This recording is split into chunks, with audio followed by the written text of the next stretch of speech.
Feroz. Human resources management is a function in organization designed to maximum जोर से employee please. performance of an employer's strategic objective. HR is primary uh, concerned with the management of people within organization, focusing on policies and system. जी sir क्या बता दो बोलते ना, हैं? Meaning आप बता दो सर। तो फिर क्या रह गया भाई जब मैं मीनिंग बता दूं? इकरा आप बता दो, ये छोड़ दो, आप साइलेंट रहो। वो सर बंद, आवाज सही से नहीं आ रही, कट रही है sir. Sir human resource management system जो है वो ऑर्गेनाइजेशन के फंक्शन को डिजाइन करने का जो है वो काम करता है, साथ में एम्प्लॉयज की मैक्सिमम परफॉर्मेंस को यकीनी बनाता है।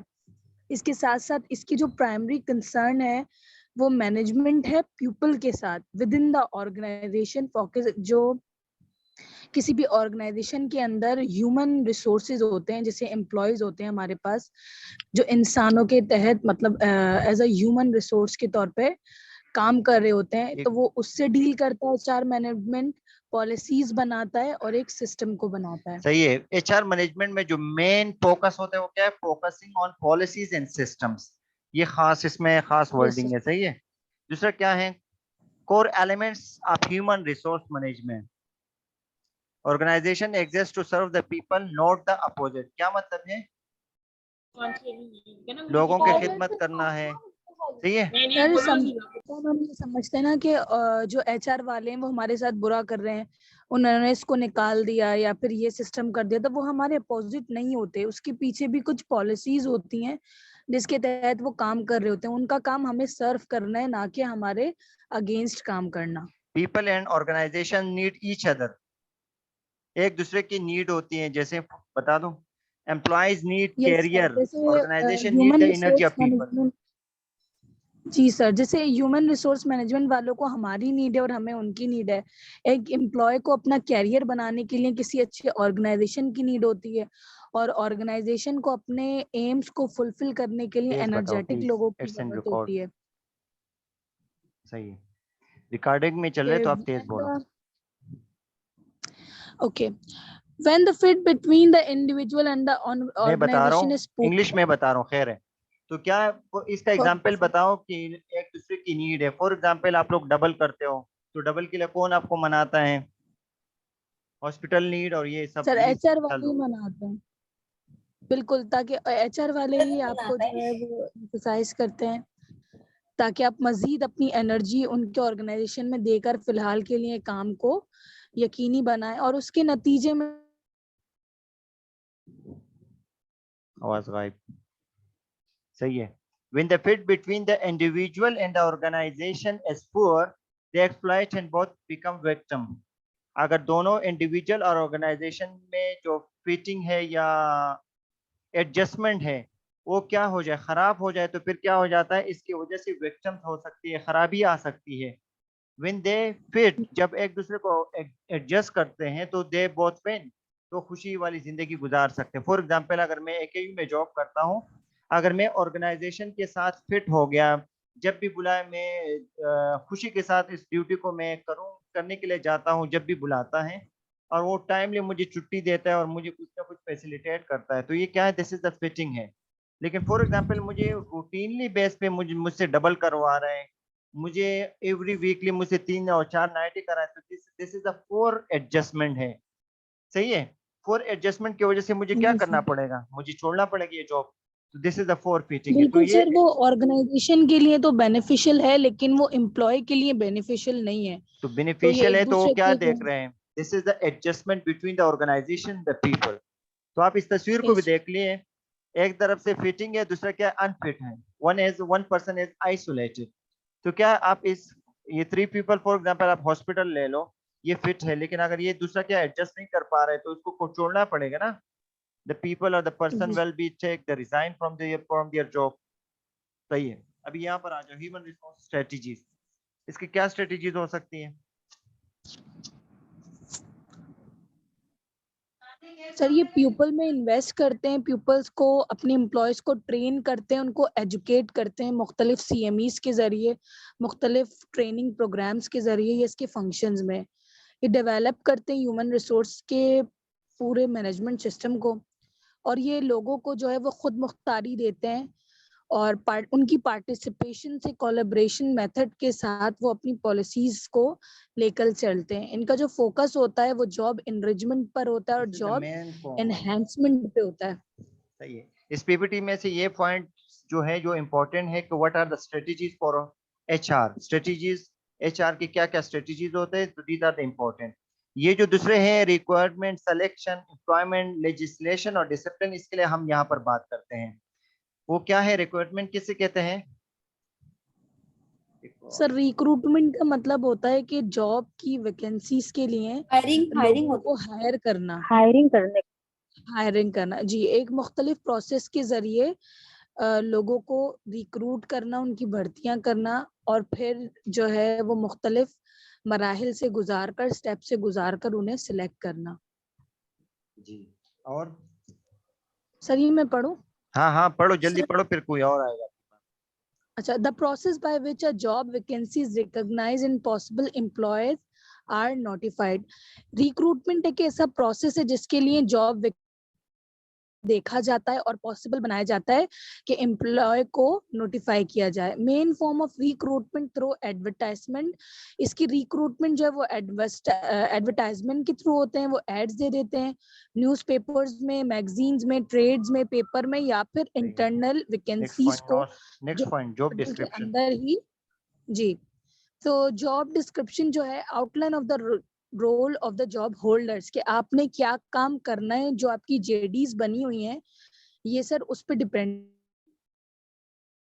है। अगर आप अपनी JD करते हो तो उसमें आप ये भी अगर कोई आपको कहता है कि आपने ये भी काम करना है साथ में, तो आप अपने JDs देख के बता सकते हो कि it's not my job description. सही तो है, ये भी JDs पे आपको इम्पैक्ट टोटल बनाते हैं, आउटलाइन आपका बताता है स्टेटस आपकी बनाते हैं। जॉब सही की। है। आजकल जी हमारे जी नर्सेज जो है क्या है, अपने GDs के अलावा मुख्तलिफ काम करते हैं, इसके JDs में नहीं होते हैं, तो दिस इज नॉट एक्सेप्टेबल भी है और आपके जो स्टेटस इसको खराब करता है। अगर आप अपने स्टेटस को बरकरार रखने क्या करते हैं, वी शुड डू और जॉब अकॉर्डिंग और जॉब डिस्क्रिप्शन। पर्सन स्पेसिफिकेशन क्या होती है, जल्दी जल्दी बोलो प्लीज, स्पीड के साथ। Sir outline of the skill and qualities required of the post holders.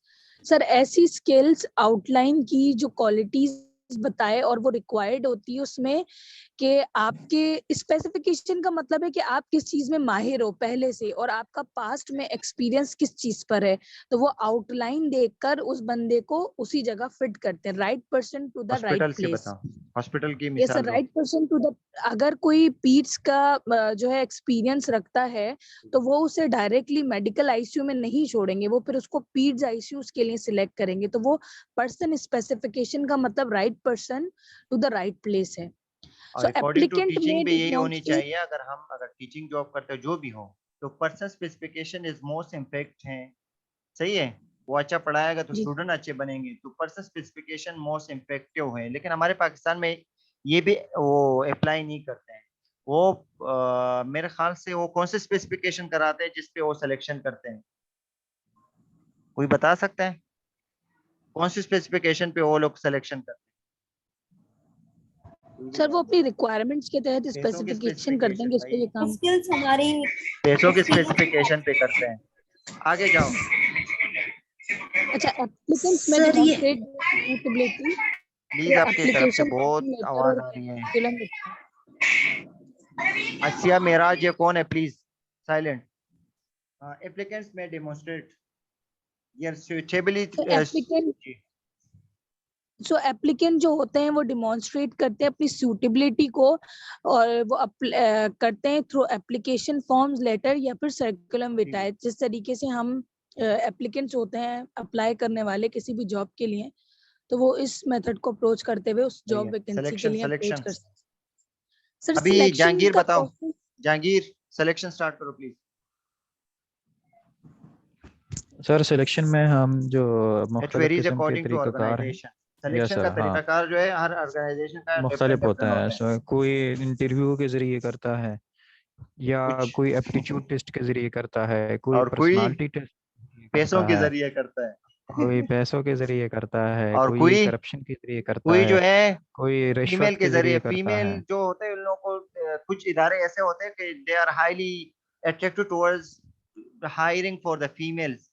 सही है। फॉर एग्जांपल अगर एक बंदे की कुछ ऐसे इदारे भी हैं, अगर एक बंदे की क्वालिफिकेशन जो है lower than the male person हो, लेकिन अगर बस वो सिलेक्शन इस तरह भी होते हैं, तो इन चीजों को देखो, मकसद ये है कि सॉरी फॉर एक्सप्लेन दिस, कि हमें एज ए लीडरशिप, अगर हम इस लीडरशिप में आएंगे तो हमें ये नहीं करना चाहिए।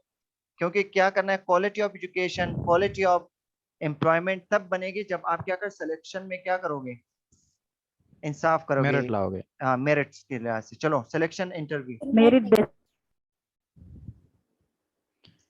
Jahangir Most continue, common method psychometric test assessing the जोर personality से बोलो, जोर applicant. से। Will they fit it? Aptitude testing assessing the skills of Triangulate. applicants. Activity based around what the applicant will be doing. For example, writing a letter to dissatisfied customer presentation, looking for different skill as well as the idea of the candidate. Explain हो sir सकता इसमें है, ये चीज़ें बताई गई कि explain करो शॉर्टकट। पैशन जो एप्लीकेंट है उसके स्किल्स को देखा जाता है, या उससे एप्टीट्यूड टेस्ट हाँ किया हाँ, जाता है, डेमो उससे जो लिया है जाता ना है। For example personality selection test of teacher demo के जरिए करते हैं। फॉर एग्जांपल एक नर्स को या हायर सर करते हो, इसके लिए प्रेजेंटेशन आप दी क्या जाती करते है। हो, इसके लिए आईवी के रिलेशन के बारे में पूछते हो, एनजी कैसे पास करते हैं, और इसके डेमोन्स्ट्रेशन भी देखते हैं।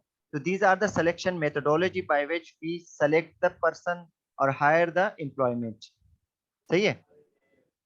सर एम्प्लॉयमेंट लेजिस्लेशन, लेजिस्लेशन मतलब कानून वगैरह कि जी जी, मतलब एम्प्लॉयमेंट जो एम्प्लॉयज़ हैं उनको आप किस हिसाब से आप मतलब सिक्योर कर सकते हैं, उसको सेव कर सकते हैं। कभी ऐसा आपने कोई कानून वगैरह बनाया है, ठीक है, जैसे एंटी हरासमेंट कानून होते हैं, ठीक है, या इस तरह कुछ और उनकी हेल्थ के बारे में, लेबर के बारे में, इस तरह आपके पास क्या पॉलिसीज है। The most significant impact on the HR comes from the right legislation, the legislation that protects individual and group from discrimination and harassment in many area of employment.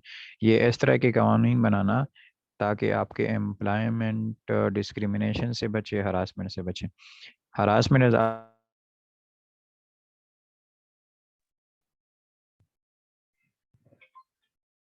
Sexual harassment is a serious issue in both public and private sector organization, and it is a global issue. Manager must be vigilant to prevent this, and else there are costly consequences to the organization. ऐसे organization को नुकसान भी पहुंच सकता है अगर किसी organization में इस तरह की चीज़ सामने आ जाती है या उस मीडिया पे आ जाती है, तो उस organization को नुकसान पहुंच।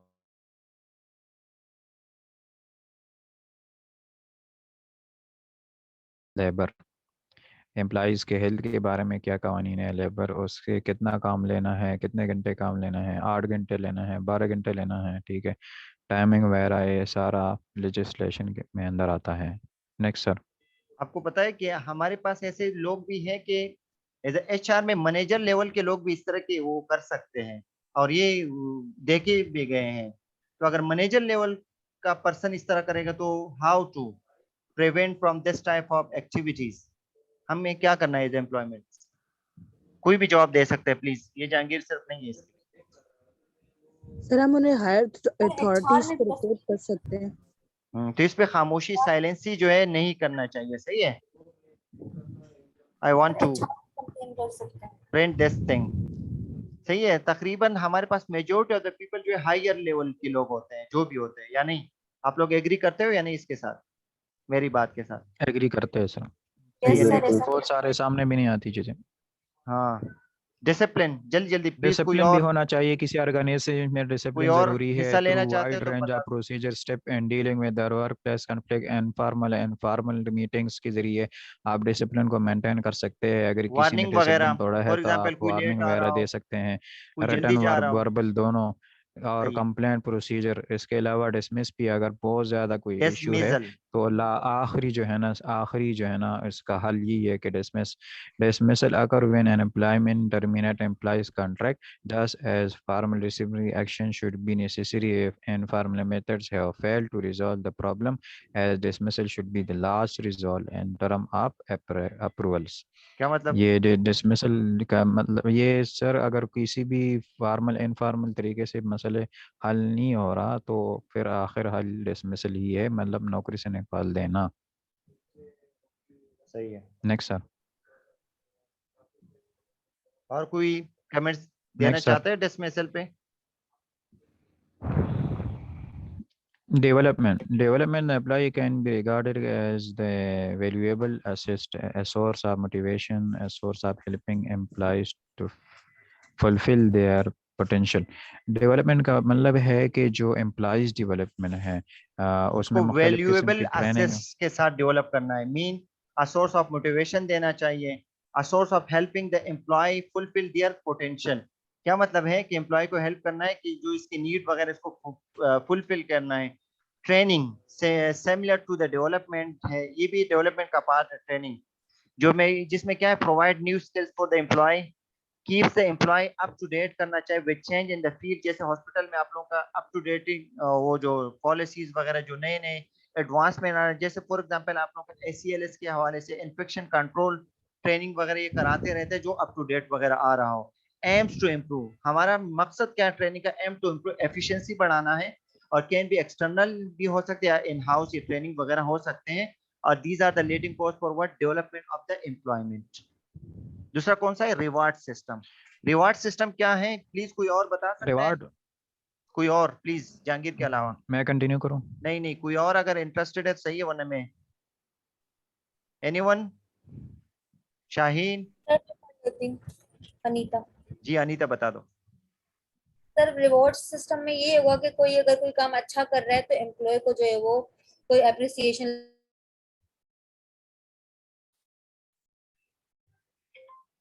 में जो money money not the only method. एक मनी एक मेथड नहीं है कि भाई बस मनी और रिवॉर्ड के नाम पे कोई और चीज भी आप दे सकते हो। Marginal benefits, flexibility at work हो कि उसको मतलब छूट दी जाए, हॉलीडेज भी दे सकते हैं, ये भी रिवॉर्ड में आता है।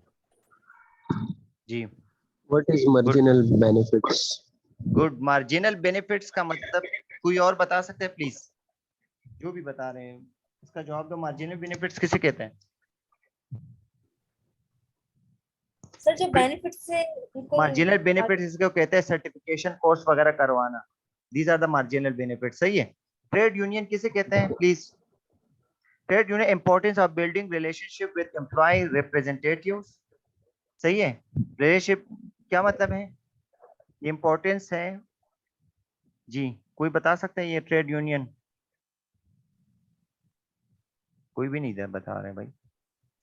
सर ट्रेड यूनियन ये होता है कि मुख्तलिफ किस्म की ऑर्गेनाइजेशन में जो लिखा हुआ है ये इन्होंने बयान करो प्लीज, जल्दी जल्दी बताओ। importance of building relationship with employees representatives. Role of trade union has changed. Importance of constitution and negotiation. Working with trade unions contribute to the more smooth change management and leadership.